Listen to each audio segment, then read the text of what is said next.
Now we're going to look at one of the main things you're going to want to do when you first get your HIARCS Chess Explorer, and that's playing a game. Playing a game against the computer. So the easiest way to do that, we just go to Play and then New Game. Straightforward so far. This is where you get to enter some information. You can enter your name. Obviously it will enter the name you entered when you first installed the software, which is why this is coming up as Mark Uniacke and not as myself. You can make this a rated game or not by just checking or unchecking this box. You can choose your opponent, so it'll bring up a list of all the computer engines you've got on your computer, so we'll just use the standard HIARCS for now.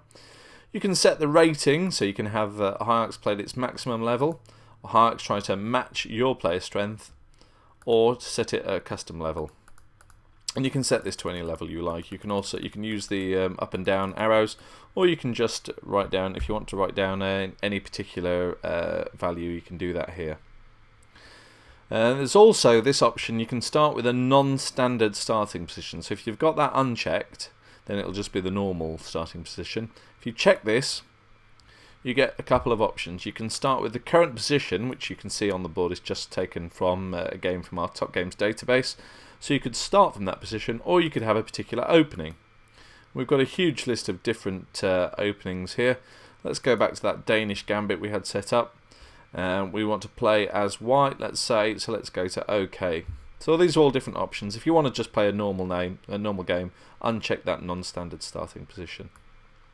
But with that checked, you can see it's instantly started with the Danish gambit, and black is to go first, so it's made its move. And you can play through the moves here. Also, what's nice, there's a nice little feature.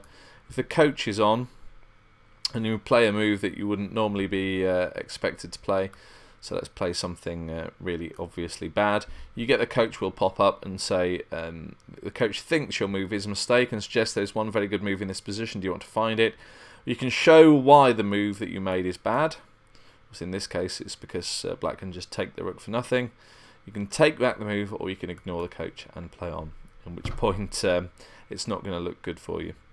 Now you don't have to finish a rated game. You can close this tab and choose to abandon the current game. If you can say, you don't even have to save it, abandon.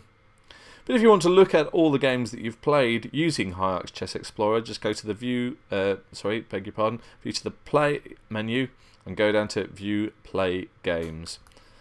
And that will open the database called played games, and you'll have all the games that you've played against HIARCS or against the computer in this database. You can see there's only 2 at the moment, but however many you've played will all appear in that database. So there you go, that's how to set up and play a game in new HIARCS Chess Explorer.